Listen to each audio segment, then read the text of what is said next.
In 2025, how important is personal branding? Life or death. It's critical. Everybody who has a job or a social media account needs to be building their personal brand, period. Maha Abouelenin is a powerhouse in personal branding and PR. She's worked with Gary Vee, Google, Netflix, and some of the biggest names in business, building a reputation for turning stories into impact. You posted on LinkedIn and you said one of the biggest mistakes in personal branding is networking without strategy. Everyone needs to know how to build relationships. So I want to teach people, how do you network at an event? What's the best way to build a relationship? If you could build more relationships, that will give you more opportunities. And if you have more opportunities, you'll make more money. There's one thing that you talk about in your book, which is don't be a waiter. You have to be a creator. This is the chapter of the book that gets everybody. The world has changed so much. There's an abundance of opportunities that never existed before. So I really want people to think about, what opportunities am I leaving on the table just because I don't want to learn something new because I feel like it's too hard. I had two very sick parents. I had two very difficult cards in my life that I was dealt. I could have just sat and felt sorry for myself and said, okay, this is who I'm gonna become. I'm just gonna be a caretaker for the rest of my life. But I didn't want it just to be, that was my life. It's about living with no regrets and asking yourself, if not me, who? And if not now, when? How far back do we have to go to understand who you are and what you've done? Maha, welcome to the Bad Decision Podcast. Thank you. Are we going to make some bad decisions Yes, together? that's the exact reason why we are here. Okay, I'm excited.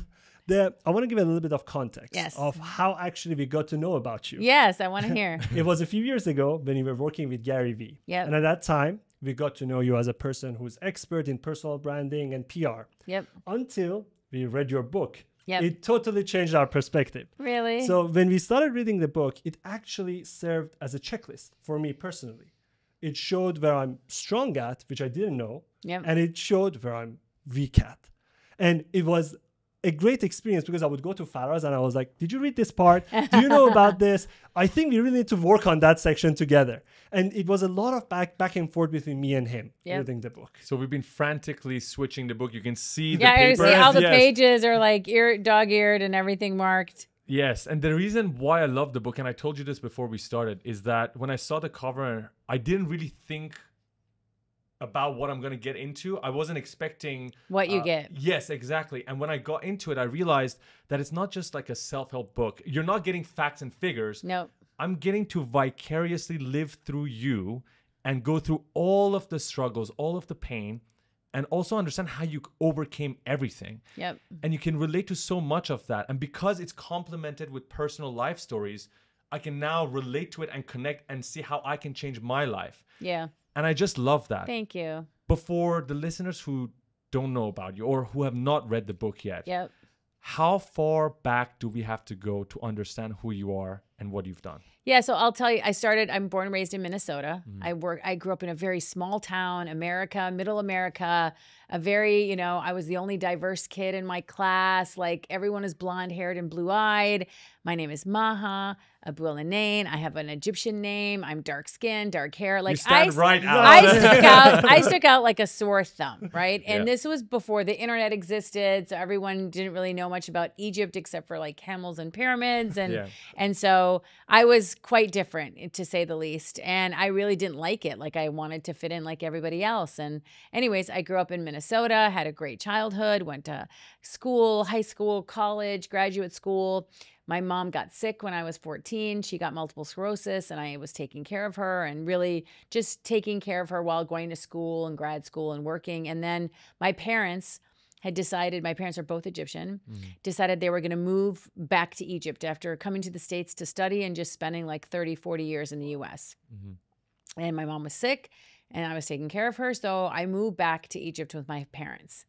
And my sister, who I have an older sister, she stayed in Minnesota. She was married and at the time was in Minnesota. And I decided, okay, I'm going to go back and take care of my mom and dad. I'm not going to leave my dad by himself, take care of my mother, and I'll move to Egypt. But let me tell you this, set the stage. I don't speak Arabic.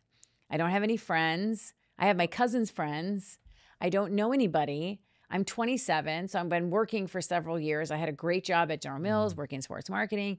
And now I got to figure out how I'm going to reset my life at 27 in a new country with nothing. And so I tell the story in the book. I got a job being a secretary. I got offered to be the job for a secretary of a billionaire. And at the time I went home to my father. I'm like, I don't want to be a secretary. Like, I want to work in marketing. I came here to like do cool things and be a big leader and a manager. And this job is beneath me. I don't want to take this job. And my dad was like, if I were you, I would go accept that job as quickly as you can. And I'm like, what? And he's like, this job is going to change your life. You put your head down, you put in the hard work, you meet with everybody. He's one of the most important people in the Middle East. It's a great learning opportunity for you. What, are you kidding me? What are you talking about? So I was so upset. So I was like, okay, the next day I accepted the job, and he was right. And that job changed my life. I started as his office manager. I ended up his business partner. Wow.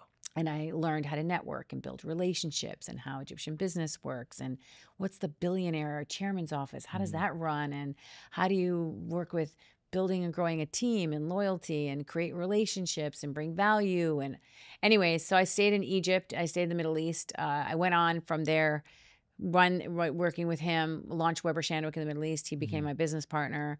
Ended up joining Google as an executive. I was head of communications and public policy at Google.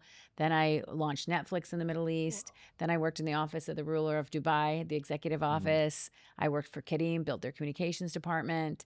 I just ended up working with a lot of high-profile people and strategy and communications within the region. And I just fell in love with communications and storytelling. And I'm like, okay, that's my thing.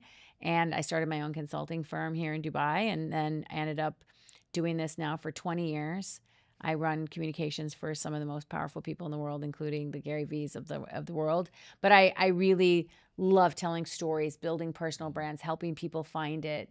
In 2020, it was the pandemic. I'm living here in Dubai in the Greens. And I saw a post on social media that they were going to close the airport on Tuesday, and it was Sunday, which means I had to get out by Monday night if I wanted to see my family. And So I panicked. day, I had practically. 24 hours. Oh my God. After living overseas here in the region for 23 years, I pulled the plug and moved out in 24 hours. Wow. I can't That story is even a imagine. crazy story. That's one of the stories. It's a crazy story in the book where I detail how I did it exactly. Like, I literally went to the Mall of the Emirates. I went to sellanycar.com, and I went to like auction. I had a Mercedes 4x4 like car, and they sold it on an iPad through some auction. And you took your dog with you too. I took my dog. Yeah, I This had is a one of dog. the stories that I ran to Faraz and said someone did it faster than us, because Yeah. we moved from Vancouver to Dubai. It took us 2 weeks, and we had to take our dog. And you did it in 24 hours. 24 hours. I had to was sell my crazy. car, pack up my house, get the movers to do my place, get my dog's papers. I had a housekeeper from the Philippines who I had to send back to the Philippines. I mean, it was crazy. And Mission Impossible. Yeah, Mission Impossible. And I moved back to the U.S. in 2020 and had to start over again. Wow. It's a pandemic. I'm a consultant. I have to start my own company. Where am I going to get clients? How am I going to get employees? It's COVID. There's like nobody's leaving their homes. Everyone's on lockdown. I didn't know I'd be in lockdown for 2 years, but I did it. And anyways, that's kind of the premise of my background and my story and what I do. And I've been there now for 5 years, but I come to the region every single month. I do a lot of work here. And this book was not about what I do, but how I did it. Yeah. That's, I think, the best way to describe summarize what we've read this past week. I think, Farah, this was something you came to me with. I want you to talk about it. The no job is beneath. Yeah. You had it highlighted. You were talking to this. A lot of people, when I was reading the book and when you mentioned that you got the job to work as a secretary, but Yeah. you wanted a cooler job, a bigger job, a lot of people wouldn't accept. A lot of people would say that, no, I don't want to do it. And the concept of starting over again, Yeah. for a lot of people is very, very difficult. Yeah. And it was hard. I was like 27. I thought I was like a hot shot. I was like young. I was like, I'm not doing that job. I'm not going to be sitting outside someone's office, answering phone, filing papers, getting coffee, scheduling appointments. That's exactly what I did. When was a turning point? When was the moment you realized, okay, this worked? This wasn't a bad decision. Yeah, it wasn't a bad decision. Good segue there. I mean, I just had to like be patient. Like I had to just like put my ego aside and say, listen, I just need to learn. I need to learn how to network. So I want to like everyone walking in there, like I wanted to be like the pleasure to work with. Everyone knew who I was. I was going to welcome them. I was going to get to know them. I was going to build a relationship. I mean, he's a very powerful person. So if anyone want to get through him, they got to pass my desk was literally outside his office. So if they wanted to get into his office, they had to literally walk past me. So I got to meet everybody. So I knew the learning opportunities of who I was going to get to meet and have access to was incredible. The second thing, the reason why I did it when I was like, there's no job beneath me, was I had been new to the country, so I didn't know a lot of things. I don't know the business culture. I don't know business acumen. I don't know the rules of engagement. I don't know how to do things. And so I needed a safe space where I could learn and make mistakes and, have to get nudged to fix things and do things, course correct. But I really believe if you get a chance to learn something versus worried about what you're going to earn, that it's worth it. He was paying me like $600 a month or something. It was terrible salary. It was a title and a job I didn't want to do. And the salary was just a small, it was just not only am I not getting the job I want, I'm not even earning anything. Yeah. It's really the lowest of the entry totem pole. But I did it because I knew that there was a sacrifice that I had to make to get a level of entry to learn. And I thought, if I just put my hard work in, if I can prove to him what I'm capable of doing, if I listen and learn and do what he wants first, and I perform, then you can ask. And someone told me performance is the key to independence. If you perform and you do a good job, then no one's going to tell you what you need to do because you're good at performing and you're able to bring results. And so I'm like, that's what I got to do. I got to just be invisible. I just get results and contribute where I can. And then after 4 or 5 months, I started sort of nagging, can I work on a project? Can I sit down on a meeting? Did it work? Yeah, it did. Okay. Because the squeaky wheel gets the grease, right? Yeah. So I was just pushing him, hey, can I sit down on this meeting? Let me take notes. Or can I volunteer to step up and do something? And then one day he called me and he said, I need you to go to the office. It was a holiday weekend. I need you to go to the office and get a printer. I'm like, what? And then go to the airport. And I'm like, what? So he's like, take a big suitcase from your house. And so I did. I got a suitcase, went to the office, put the printer in the suitcase. And then he's like, go to my private jet terminal. My private jet will bring you to me. He was at a resort. Right. His resort. I had no idea what I was going for. I'm wearing a suit. And I'm showing up in a suit and heels with a suitcase with a printer in it. And he's like, you're going to come to the resort. He owns this resort, but he's having meetings. And you're going to come in and bring the printer and come up to the second floor of this conference room. And I'm passing all these sun seekers and their swimming suits it's a holiday weekend. It's a holiday weekend and everyone's on vacation and I'm in a suit.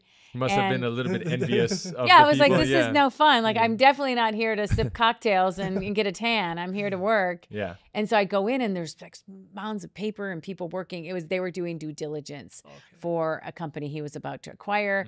And there was confidential things they needed to print and they couldn't send it to the hotel printers. And so there was no spare office or printers around. So he's like, bring me a printer. I brought him a printer. I think one of the key things to take away from this is proactiveness, right? You talk about it in the book as well. If you want to be able to compete with others, outwork others, and also learn and create value for others, you have to be proactive. Just like you mentioned, you stay a bit later, you arrive earlier than others, and you try to actively talk to people to try to see where else you can help. And I want to know where you learned that from in the first place, that skill. Yeah, I think for anyone listening, you really need to focus on putting in the effort, right? So I learned it from my dad. My dad was like, I want, you to think about, you have to just really work hard and put in the effort. He always said, hard work always pays off. You're not going to try to just get by cutting corners and taking shortcuts. Put in effort, put in effort, put in effort. And I was the first one in, the last one out, maybe because took me longer to do things and I didn't know things and I didn't have the confidence to do things. So I was I need to put a little bit extra effort in where someone else can maybe do it in half the time. But I was I need to figure out what I'm capable of doing. And I'm if I'm not sure, I need to just put in some extra effort. And I feel in anything you approach in life, they always talk about put in 10,000 hours or, you have to just practice something. You can get good at anything if you're willing to work hard. Yeah. When I came to write this book, I asked a lot of people, how do you launch a book? What do you do? Sales and speaking and bookstore events and all this kind of stuff. And people would give me 3 or 4 things that are essential for you to do. I was I'm doing 10. Wow. I'm going to do 10 things. I'm going to do speaking, online, Instagram lives, corporate Whatever events. Whatever it to do. takes. Like, Whatever I'm it like, I takes. have to, because I don't know what's going to work and I don't know how to do this. And so I'm willing to outwork anybody, like, because I am a first-time author and I have a long last name and I am somebody, I'm not famous. I'm not a celebrity. I'm not a Gary Vee where I can launch a book and bestseller overnight. Like, I'm not that person. I really need to tell my story and explain who I am and what I care about. And so my book was a bestseller. Congratulations. Yes, But congrats because, on that. thank you. But because I really worked hard, I Yes. was really willing to push the boundaries. So if people are willing to really put in effort, I know there'll be an outcome that pays off for you. Can I just talk about self-doubt? Because there's one part in the book that I didn't think you mentioned it in the summary that you were doing, but you had to write the speech for the Prime Minister of Egypt. Yeah. And this is something that you're not trained to do. I'm you're not just a speech- given that task. Yeah. And you're trying to think of things to say, but it was so hard for you to say them. And so this voice started creeping in and it's telling you that you probably can't. This is not for you. You're not a speechwriter.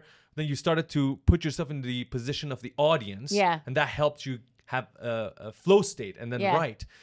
Well, I want to talk about the self-doubt because you also mentioned even now as an employer, as someone who's had so much experience, that voice is still there. It doesn't really fade away. We have a lot of limiting beliefs and things that we say to ourselves, right? And so I really feel like, self-doubt does tend to creep in. So we need to kind of stop ourselves in our tracks. Like, why are we saying that? And one of my friends, I got asked to do this project and I didn't think I could do it. And she's like, go read your CV. What are you talking about? Like, give yourself the confidence. Remind yourself of the hard things you've been through, the things that you've achieved.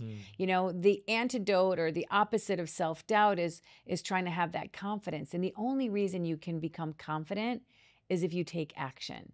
So if you think about like, oh, I'm going to wait until I get the confidence to do it, you're never going to get the confidence to do it. It's just like take an action or take a step and, really try to figure out what is it that I can do to get me one step closer, because I don't have the knowledge. Like, I never thought of myself as a speechwriter. I'm like, I don't know anything about Egyptian government. I don't know anything about policy. I don't know anything about writing a speech. I don't know how to do it. And the minute I said to myself, what would I want to hear if I was in the audience? Perspective The shift. perspective shift, and I got out of my own head. I was blocking myself. That I was telling myself, I don't know how to do this. I can't do this. Why am I here? This is so stressful. I'm having anxiety. I'm having heart palpitations. This is nervous. What if I mess up? Are they going to kick me out of the country? Am I going to be? All the negative all the thoughts. I was Anything like, you can think I of. am doomed. Like, and this is not a government. You don't want to mess with your government. Like, if they ask you to do something, you have to say yes, of course. Yeah. And so in any government, anywhere in the world, if you get asked to serve, you have to serve. Yes. And so I was very nervous because I felt like I was in uncharted territories, asked to do something I wasn't capable of doing.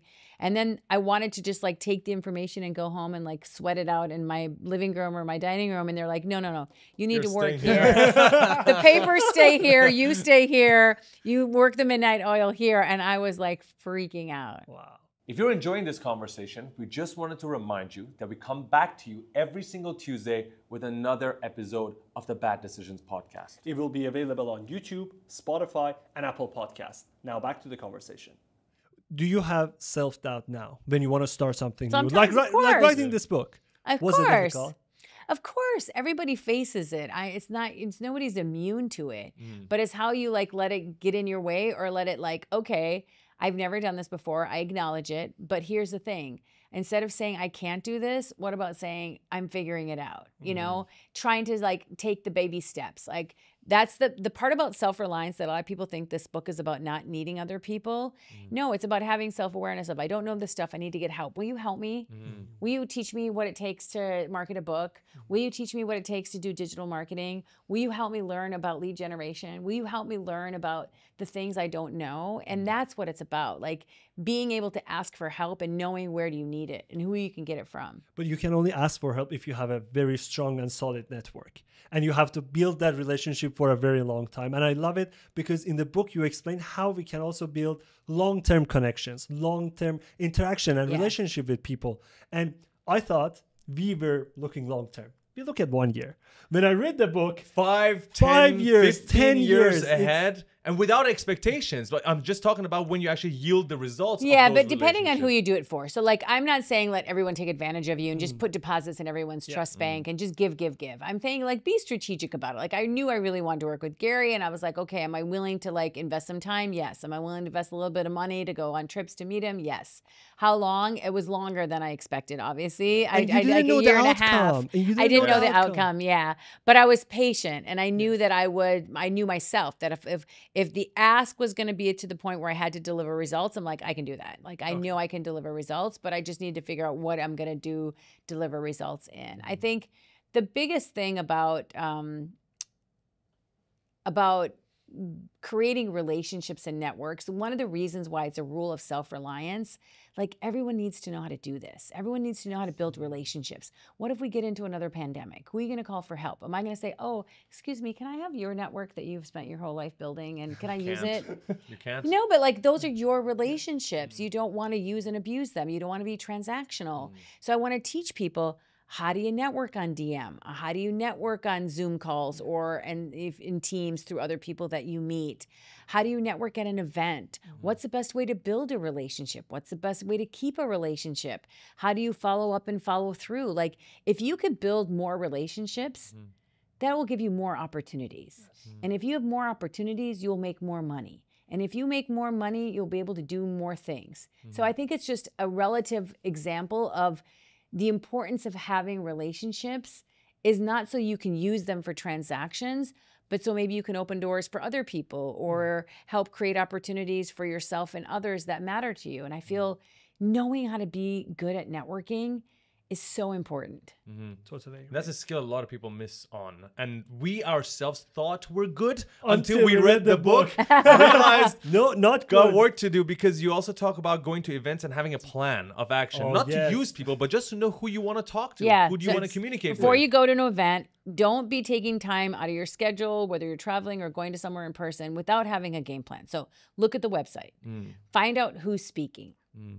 Go, and you want to meet some of the speakers. Go add all those people to your LinkedIn and Instagram to start to follow them, right? DM them. You don't even know them. DM them that you're going to be at the event and you'd like to meet them after their talks.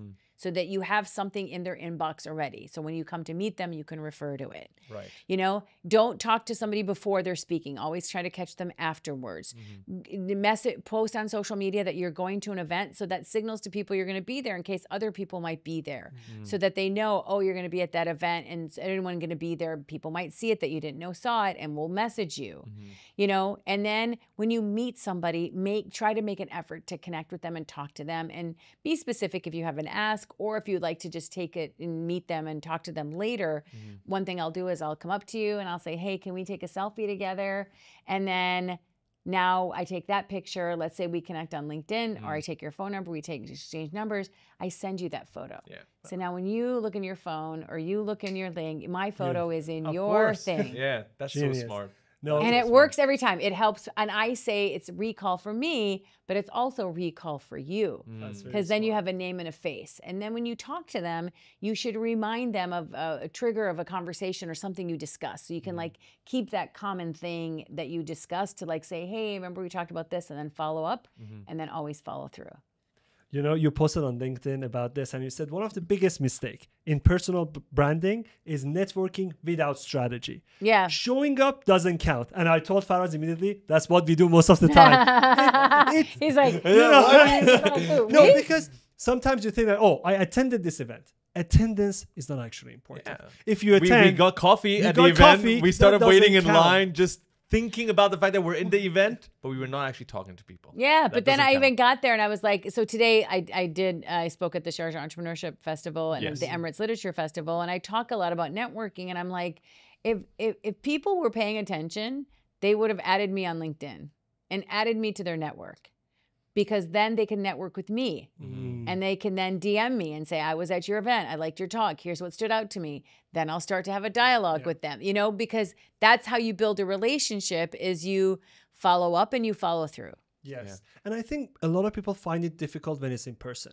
So adding you on LinkedIn or following on Instagram might be a little bit easier. It's just a click of a button. But in an event, go up to someone and say, hey, for example, I'm Farhad, I do this. What are you doing? What are your motives? What projects you are working on? I think a lot of people find that really difficult. Yeah, I mean, especially if you're an introvert. So Yeah. I do give a little bit of playbook in the book about what you should do if you're an introvert. Like go to the event with somebody. So you have somebody to sit next to during the coffee breaks, or go to lunch and come back and sit down and talk to somebody. You need to have that support system with you. Think of your thought starters or questions in advance. Don't wait until you get there and then you have your anxiety and then you don't know what to say. Think of it. Like, I want to have a couple things I'm going to ask people, and then spend most time listening instead of having to talk. Take the pressure off yourself. So just think things like that can help introverts.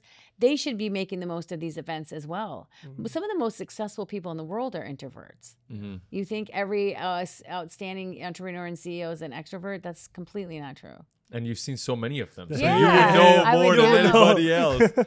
That's very interesting. There's one thing that you talk about in your book, which is don't be a waiter, Yeah. right? yeah. I love You have that to be a part. creator.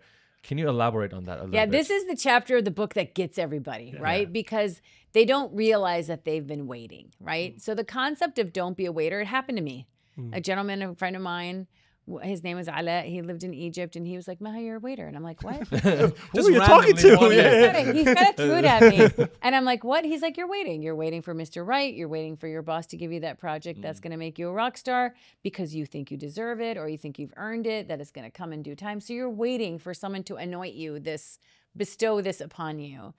And I thought about it. I went home then, I was kind of mad. I was like, what was he talking about? How dare he say Yeah. I'm like, I think I am kind of waiting. Everything's going good in my life. Like, I'm doing my routine. I get up, I go to work, I see my friends. I'm not unhappy, but I'm just going through the motions of waiting for life to just happen to me instead of me trying to create the things I want to see in my life. I never thought that I was in control of my life. I just thought that I was not a witness, but an observer of things would just like start to happen. And then I discovered I was kind of waiting for permission. From who? Like, I was waiting because I feared failure. Like, I don't want to do something because if I just wait, it's more safe, right? Or I was waiting because I feared judgment, that people would say, oh, Maha's making videos on Instagram. Who does she think she is?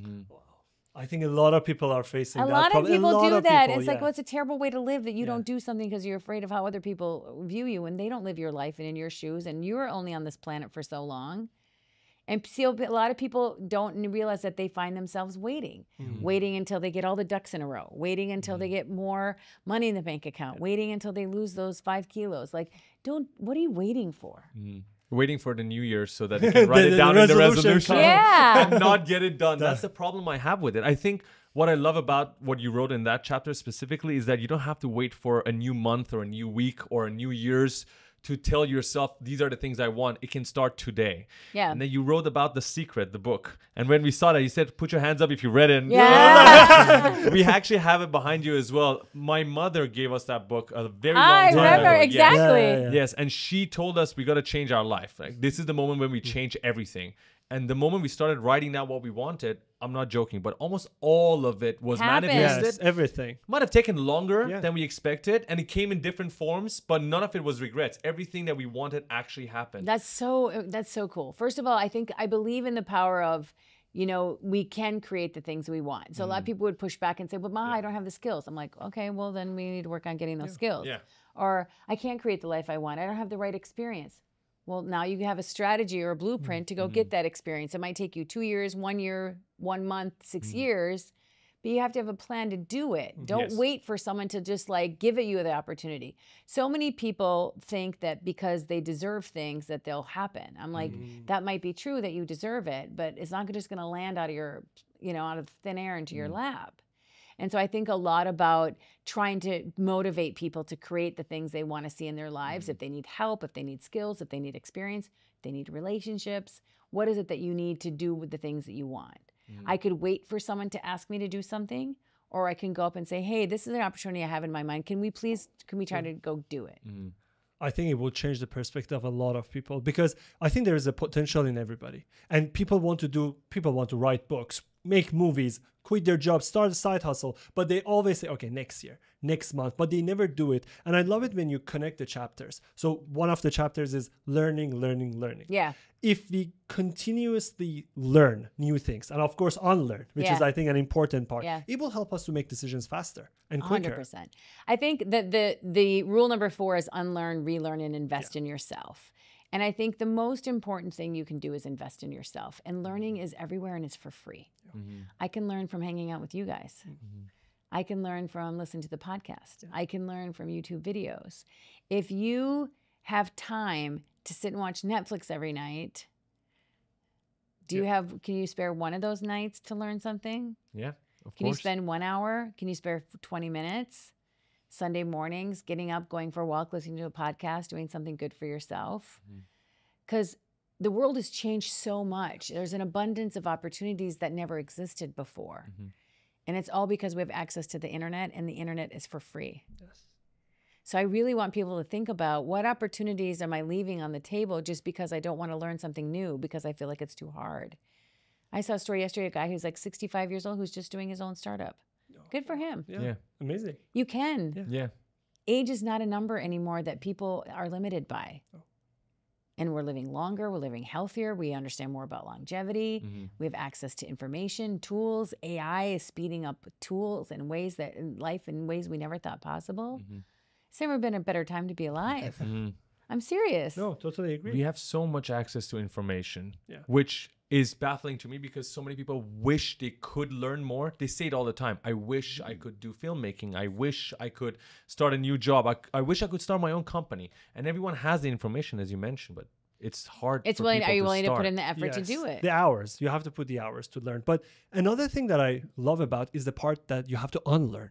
A lot of people have the beliefs from the past. And now with the changes that you mentioned, with AI, with all the latest technology, a lot of concepts that you could apply 10 years ago, you cannot apply it anymore. So you have to unlearn Yeah, it. you have to unlearn. So unlearning is the concept of, information or ideas that you have that are no longer serving you, because times have changed and we need to update the information of what's real or how things operate now, and don't take old school ideas into new world thinking. It just doesn't happen.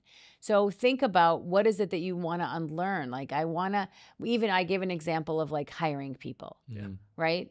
You can hire people based on their CVs and their experience and their resumes and their job titles and their work history.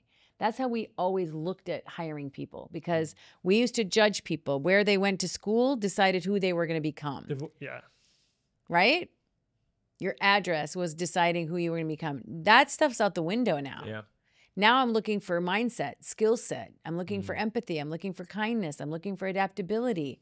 I don't care if they have an English major or a business degree. I care about, are they a collaborator? Are they a team player? Are they somebody who will have harmony in my culture? Are they somebody who's going to work hard? Like, I look for different things than I would have 10 years ago when I was hiring. I was like, what's your work experience? Where'd you go to school? What's your degree? That stuff doesn't matter anymore. That's what you need to unlearn, is how you characterize or judge the people that are good fits for your organization.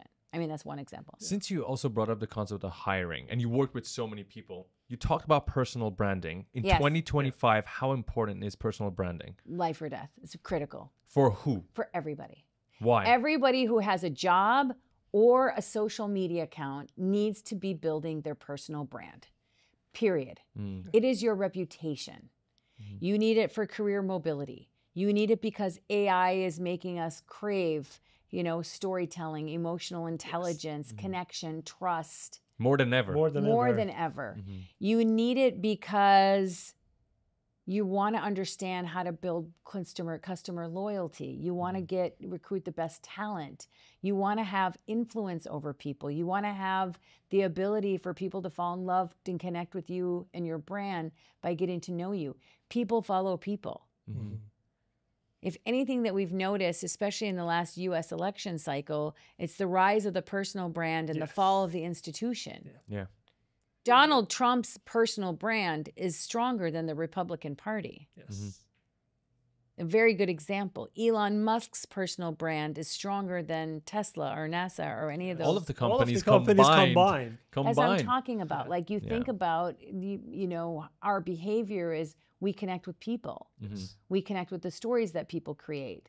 That's how I can look up and see. I know what I can see what LeBron James's morning routine is, or the CEO of a company, all the 10 times that they failed to get to where they're at now. Yeah.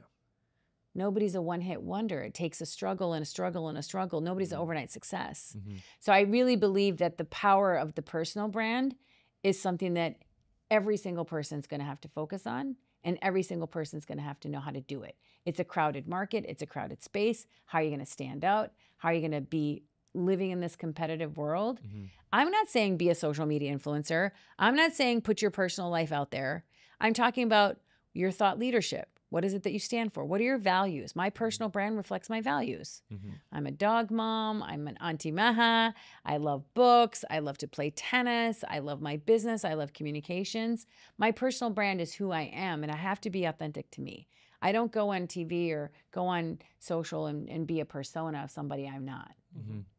I think, sorry, please go ahead. No, because you have to be consistent. Like people think about who you like to follow on social media. Exactly. Why do you like following them? Because they connect, they're real, they're authentic, they're telling stories, you're connecting with them emotionally, they're making you laugh, they're making you, they're moving you, they're inspiring you, they're mentoring you without you knowing it or them knowing it.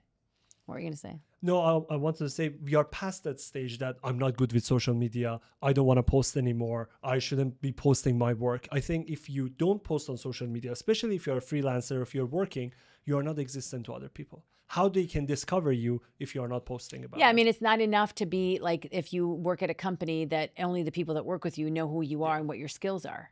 Because you need to have the ability to market yourself to the rest of the world. If you don't want to be post your stuff on social media, that's fine. Have a presence. So when someone goes to look you up on LinkedIn, clear photo, your title, how to reach you. You exist. You exist. exist. Yes. But you're controlling your reputation. You're controlling what people find out about you because you put it there. Because if you don't, someone else is going to do it for you, and I can guarantee you it's not what you want. I like that. Yeah, I like that. Yeah, if you don't post about it, someone else will talk better- about you. Yeah. You better In a do it way that yourself. just like, and it's like, oh, it's some picture of you at a party or something of you doing something unflattering. Like you want to talk about your accomplishments, your experience, and everyone is doing it. So if you don't, you're really going to be on the back foot that people are like, oh, she doesn't understand the importance of it. She doesn't understand the importance of storytelling. She doesn't understand the importance of her brand, her image, her reputation. She doesn't understand the importance. You don't want to be that person. What about communications? I mean, you talk about the importance of communications and storytelling, and we live in a world where the younger generation now can't speak properly without saying like, and it's hard to even understand. Yeah. Yes. And it's fine for a TikTok video, but as they grow older and they're trying to get into jobs where there's competition and it's very competitive, what do you have to say to those people? So the next generation who need to understand communication and storytelling. Yeah, it's so funny. When you were talking just now, I wrote my thesis for my master's degree on the impact of mobile communications on interpersonal communications, right? So in Egypt, where I spent most of, my adult life is, a lot of people during Eid and the holidays, you would go visit your family face to face and go to the aunt's house and the next aunt's house, and you would like go do family visits. Yes. Yeah. Lots of them. Yes, lots of them, and have to sit at your aunt's house and eat chocolates and drink tea and all the things. Now you don't do that. You send a text message, you send a voice message, you send a picture that you forwarded to so many people. It's just like, it's just changed how we do that. And I feel like even for communications, like a friendship isn't something you push a button where you friend and unfriend. You have to nurture relationships, show up for your friends, check on them, ask about them, take care of them, celebrate them, be there when they need you. And I feel like it's just, we need to have really solid understanding of the importance of communications and storytelling and being good at articulating your ideas, whether it's face-to-face, whether it's in a presentation, whether it's through Zoom. A lot of people had a lot of anxiety doing remote working because you have to be able to on camera all the time. You see yourself all the time. How do you speak up? If there's multiple people, when do you set your turn? How do you assert yourself without looking like you're being like shy or too pushy? I really believe that it's the most fundamental skill that people need to know how to master. I couldn't agree more, because I think communication, not only for personal brands, but for companies and for small companies, now we see that the CEOs that have a great personal brand, they have great storytelling, their sales are always higher than the competitor. 100%. 100%. And I feel like it's even just understanding how to communicate with employees, how to communicate with your stakeholders. You guys see it. When a company has a big crisis or something happens and they don't respond quickly enough or they don't handle it right away, we're like, what were they thinking? Like, what an idiot. Why didn't he come clean and just say, I'm sorry and I apologize and own up to it and move on? He's making the situation worse. Yes. We recognize it. And even with AI being here, you're going to have to be good at communications because it'll never be able to replace that human touch. Even if you want to put a prompt into your AI tool, you have to be able to communicate what that prompt is. What we were discussing is that with AI, the communication it would be more important. You need more authentic communication between people. 100%. I think the more we go, the more we have this AI avatars. People crave for authentic communication.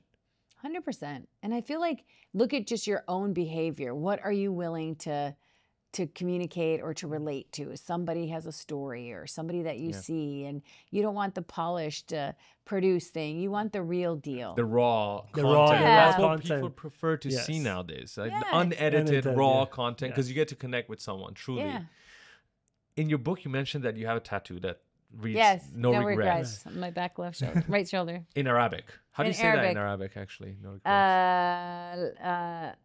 La nadam. Oh, yeah. And I think it's beautiful because your explanation of it and why you have it. Do you mind telling the audience about that a little bit? Yeah, I mean, the rule number 7 of the book is live with no regrets. And it's a very easy thing to say and a very difficult thing to do. But everybody has stuff that happens to them in their lives. I had 2 very sick parents. I had 2 very difficult cards in my life that I was dealt. And I could have just sat and felt sorry for myself and said, okay, this is who I'm going to become. I'm just going to be a caretaker for the rest of my life and sacrifice my life to taking care of my parents, which is wonderful. And I did it proudly. But I didn't want it just to be, that was my life. I wanted to take that struggle and turn it into a strength. Like I want everyone who's listening or reads the book to think about what setbacks have happened to you and how can you turn that into a comeback? Because don't regret the things that happened to you. They're probably the things that made you unique or different or helped you grow or gave you a little bit of gray hair but taught you the best things that came out of that. And so don't have regrets of things that happened to you. Try to have them teach you things that you can learn from and grow from.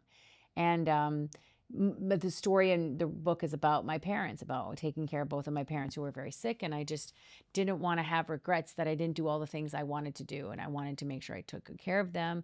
But I also wanted to fulfill my own ambitions and be, good at something. And I didn't know what that something was at the time. And I'm like, I have to find my thing.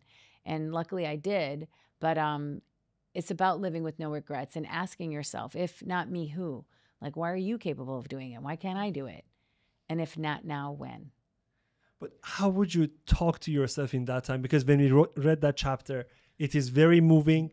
You really went the extra mile. And that was a part that me and Farah started talking together that is extremely difficult in that moment. But what goes through your head when you are thinking about it? A lot of times I look back at that time in my life and I'm like, how did I do that? Yeah. How the hell? How did I do that? Yes. How did I take care of my parents and work for this billionaire? And You were and 14 years old when it first started. When my you first, had to become my a mom got caretaker. sick. Yeah, but then it lasted because I moved to Egypt when I was 27. My mom was still sick. Then my dad got sick, and then in my 30s, and then my dad got both of them were very sick together at the same time. I was like, one day at a time, take a time out, give myself grace. If I can't deal with it, I'm like, I need my cousin to come watch my parents. I need to leave the house for an hour. I talked to my sister every single day. My sister was a big support for me. She lived in the U.S. I had to take care of myself if I was going to take care of them. Okay. So I was like, I have to go to the gym. I have to get some sleep. I have to find ways to navigate the stress of the situation. Because not only did I have to go to work because I was paying for all the bills, I had to make all the medical decisions. Yeah. So I'm making 2 people's medical decisions and doctors and nurses. You were running a mini clinic. I in the was book. in my house. I got to the point where when I would go to the hospital and I asked so many questions, they would ask me, where do you practice? Yeah, you were better than Dr. doctors. Maha. Well, Dr. Maha. Research for yourself. It was for you and for your parents. Yeah, because I just didn't want to make the wrong call. Because what if I agreed to, the doctor recommended something and I said, okay, do it. And it was the wrong call. It was something you shouldn't live with.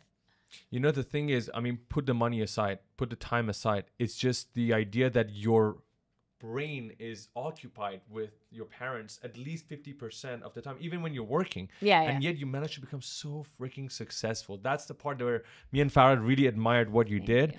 And you wrote it in detail. So I definitely recommend everyone to go and check it out for themselves so they can see exactly the detail of the story. Yeah. And the reason I want people to read that story is I want you to know that you're capable of doing things too. Yeah. You can make something out of nothing. You can rely on yourself to create relationships. You can rely on yourself to build your personal brand. You can rely on yourself to bring value to other people. You can rely on yourself to invest in yourself.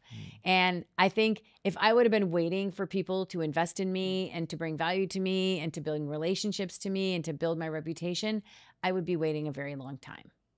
And I want people to read this book because I want them to know that they're capable of doing it. Every chapter at the end is a playbook, gives you a cheat sheet, tells you how to do it. Because I want you to put the rules to work. This is tested. This is 30 years of my life. Like, I know it works. And the reason why I know it keeps working is I get to work with the best people in the world. I do get into the most powerful rooms. I do get to work with the most incredible clients. I do get to be invited to the highest VIP events because I like to build relationships. I like to create value. I don't go in asking what's in it for me, and I don't ask for things. I give first. And I want people to see who I am genuinely, and then I try to build from there. And I think it's the secret of being a long-term player that a lot of people want that instant gratification. Like, I'm only going to do it if I get something out of it. I'm like, well, then you're not going to get something out of it because you're asking, and it never starts by asking. Even when people are networking, they're like, they go for the ask. I'm like, I would never do that. I would probably deliver 1, 2, 3, 4 times before I even think of asking. That is exactly what we learned from you, from this book. This part was hugely beneficial for us because I think the way that you took building relationship, creating value, thinking long term, and you gave different examples, and it's very easy to look it in the book because it's in one page. You read the first line and the last line, but for you it was years and you didn't know the outcome. Of course, in the book that we read, okay, it happened, the business still happened, but you didn't know it might not have happened. It's 5 years for you, but 5 lines for us. So we get to map out the results from the action, and there's so many of them. There's like 50, 100 of different moments where you invested in a relationship, in a business partner, and then we see the results 5 years later. We're like, damn, it works. I didn't know that could work. So it's honestly remarkable. Thank you so much again for your time. I will recommend every single person listening and watching. Check out this book for yourself, and I cannot wait to see what they have to say. I can't wait to. Thank you. I'm so grateful to be here. You guys are amazing. Thank you. Your energy is incredible. I could literally be here all day. Oh, thank you so much. It means a lot. We'll talk soon again. Yeah. And no bad decisions. We didn't make any bad decisions. No. Not yet. First round. First round. Next time. Overtime. Yes. Take some time. Sounds good. Thank you so Thanks, much. guys. Thank you, Maha. Thank you guys so much for watching and listening to another episode of the Bad Decisions podcast. Our goal is to bring this conversation in front of millions of people. And therefore, we have one little request from you. Because if this conversation helped you, then you can help other people hear it too. The way you can help is by leaving a 5-star review on Spotify and Apple Podcasts, and follow us on Spotify and YouTube. That's it. We'll see you guys next week on Tuesday. Thank you.